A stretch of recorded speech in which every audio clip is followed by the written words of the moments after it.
بل أحياء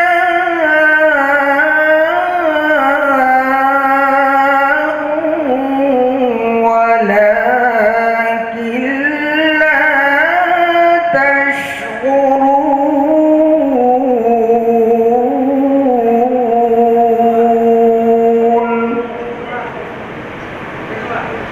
صدق الله العظيم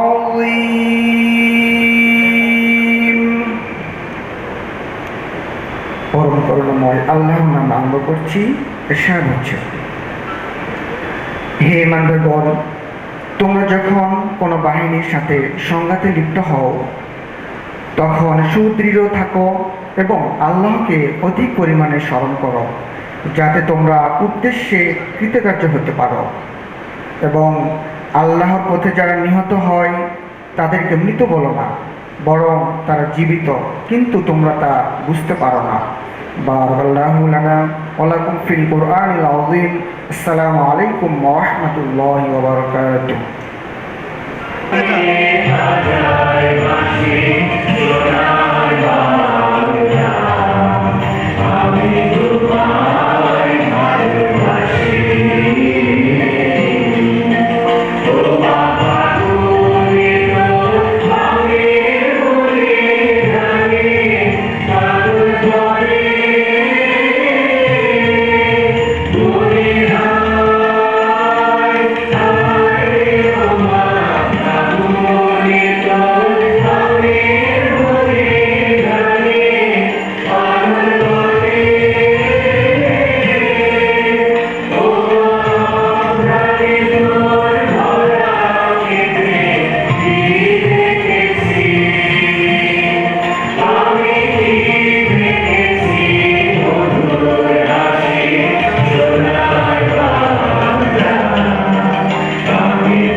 নিজামুদ্দিন, উপস্থিত সশস্ত্র বাহিনীর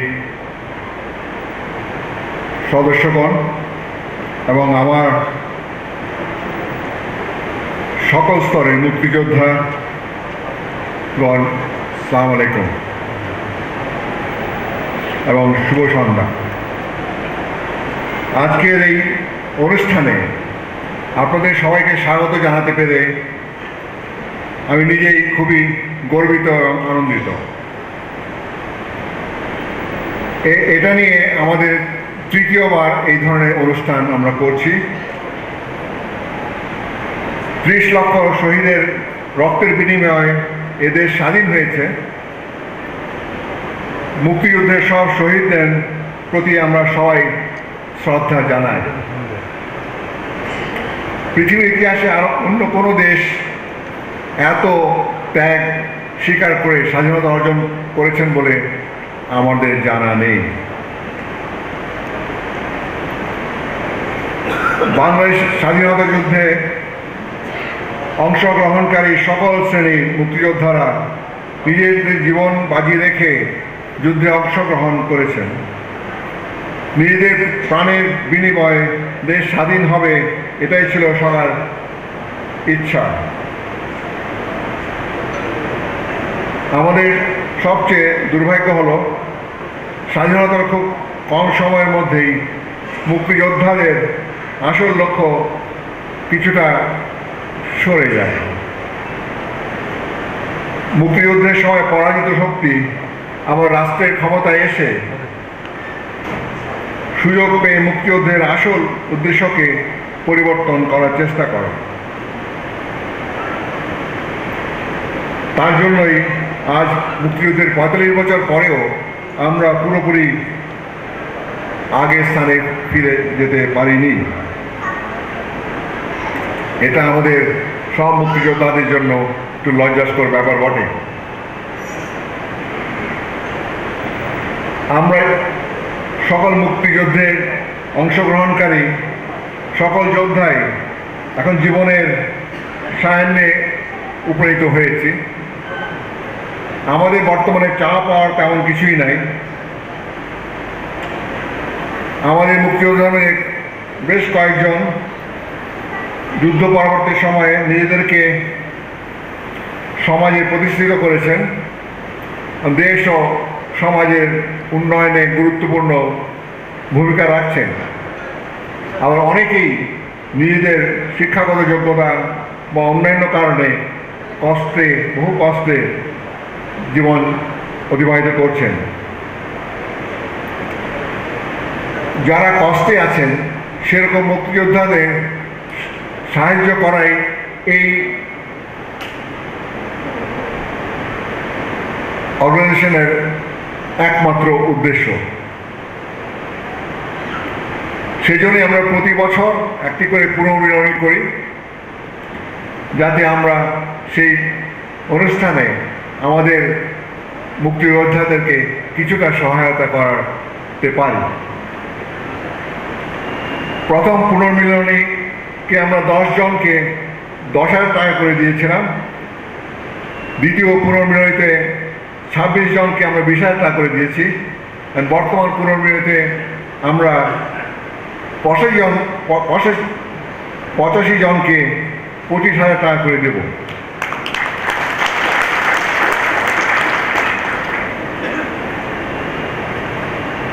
এগুলো সবই সম্ভব হচ্ছে আমাদের নৌবাহিনী প্রধান এবং নৌবাহিনী আমাদের সহায়তা করার জন্য।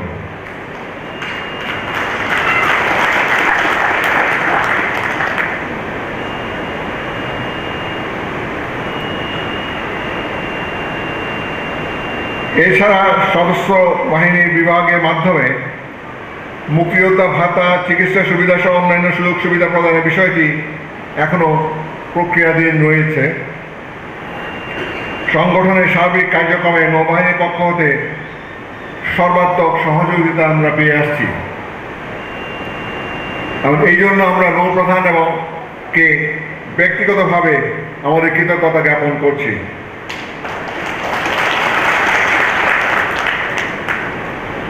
বর্তমান সরকার মুক্তিযোদ্ধাদের জন্য প্রকৃত তালিকা, ভাতা ইত্যাদি সহ বিভিন্ন উন্নয়নমূলক কাজ করে যাচ্ছেন।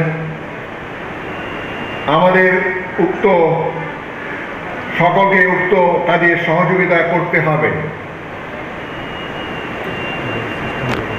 আমরা নৌবাহিনীর সকল মুক্তিযোদ্ধাদের ভবিষ্যতে আরও সংগঠিত করে নিজেদের মধ্যে ঐক্য বজায় রাখতে সচেষ্ট থাকব। এই ব্যাপারে আমি বিশেষভাবে অনুরোধ করছি আপনাদের সবাইকে, যাতে আপনারা আন্তরিকভাবে সেই সহযোগিতা করে যান।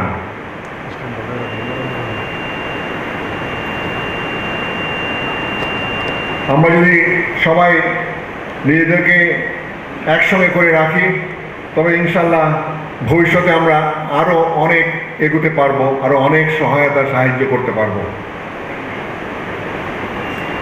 আমি একটু আগে শুনলাম যে এই হলটা নাকি ভেঙে এখানে আরো অনেক বড় একটা হল টল করা হবে। তখন আমাদের সংগঠন বা কিভাবে চলবে, সেই জন্য আমি নৌপ্রধানকে অনুরোধ করেছি যাতে আমাদের এই প্রতি বছরের এই খরচগুলো বজায় উনি রাখেন। আপনাদের সবাই তরফ থেকে আমি অনুরোধ করছি ওনাকে যেন উনি আমাদের এই চিন্তার ওনার মনে রাখেন যখন এটা এই বিল্ডিংটা ভাঙে বা কোনো উন্নত করার প্ল্যান উনি করেন। পরিশেষে আমি, যারা আপনারা নিজেদের মূল্যবান সময় ব্যয় করে আমাদের এই ফাংশনে এসছেন, বিশেষ করে নৌপ্রধান এবং সিনিয়র নেভাল অফিসাররা এবং অন্যান্য বিমান বাহিনী এবং সেনাবাহিনীর অফিসাররা, তার জন্য আমি সংগঠনের তরফ থেকে আপনাদের অশেষ কৃতজ্ঞতা জানাচ্ছি। আমি আশা করব ভবিষ্যতেও আপনারা আমাদের ডাকে সাড়া দিয়ে আপনাদের কিছু মূল্যবান সময় আমাদের জন্য ব্যয় করবেন। খোদা হাফেজ।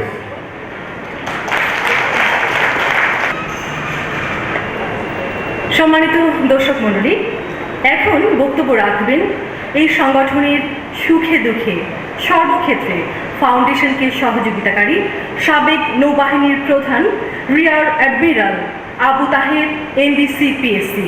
অনুরোধ করছি তাকে মূল্যবান বক্তব্য প্রদান করবার জন্য। I need to give you a speech.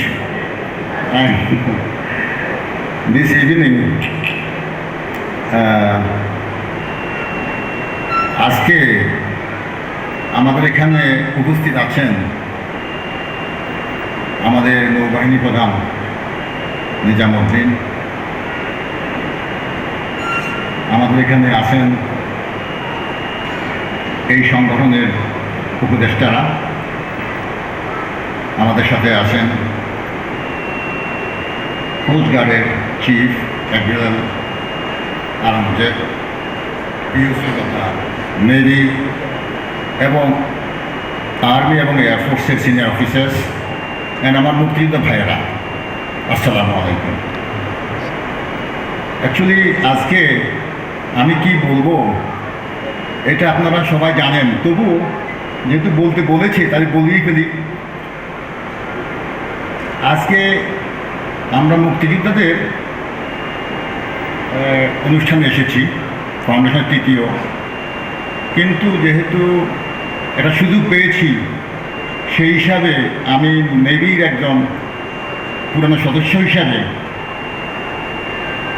X navy chief হিসাবে আমি I want to take a liberty and thank the Navy that Navy has become so great, and all the officers that they are sitting in front of me, they are working so hard and efficiently that Navy has become three-dimensional. So this is a great stride forward, and we feel very proud. আমরা যদিও navy থেকে কয়েক বছর আগেই চলে গিয়েছি বললে হবে না, অবসর গ্রহণ করেছি, কিন্তু মেন্টালি আমরা নেভির সাথেই আছি, আমরা তোমাদের সাথেই আছি। আমরা বিভিন্ন উপায়ে যতটুকু সম্ভব যেখানে নেভির কথা উঠে সেখানে উই গেট ইনভলভ আওয়ারসেলফ, এটা অফিসিয়ালি হোক আনঅফিসিয়ালি হোক, যেখানেই হোক, ইন্টারন্যাশনাল ফোরামেই হোক, যেখানেই হোক। তো এই অনুষ্ঠানে একটা অকেশন যে আমরা আসতে পেরেছি আজকে, I was looking forward to come. Lieutenant Anwar, যিনি এই প্রতিষ্ঠানটাকে এক্সিকিউটিভ অফিসার হিসেবে আমি ধরে নেব, he is the executive officer this অনুষ্ঠানের, উনি যে কত জায়গায় দৌড়াদৌড়ি করেছেন এবং কত হাজার মাইল উনি দৌড়াচ্ছেন এবং দৌড়াইতেছেন। তো আমার সাথে ওনার প্রায় প্রত্যেকটা দিনে 3-4 বার করে যোগাযোগ হতো, এবং he is working very hard to upkeep this সংগঠন।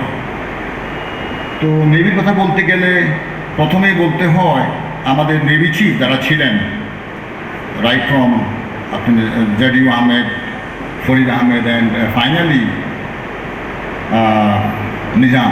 নিজামে আমার সাথে কাজ করেছে খুবই ক্লোজলি। I know Nizam, and he is a very positive worker, and he looks to execute, put out. He looks what we have achieved. He is a very targeted officer, and Allah is very great that he is sitting in this chair today, and আমরা সবাই খুবই আশ্বস্ত যে navy is in a good hand. তো ওই সময়ে আমি দেখেছি সবাই কাজ করেছে, কিন্তু আমরা যে সাবমেরিন যুগে এন্টার করলাম, এর আগে অবশ্য অপরিক হাবিব ছিল, রেডিও ছিল, এবং অন্যান্যরা ছিল। আমাদের air wing of the navy and the surface wing has extended long way, এবং আমি যে এক্সপানশন দেখেছি একটু আগে আমি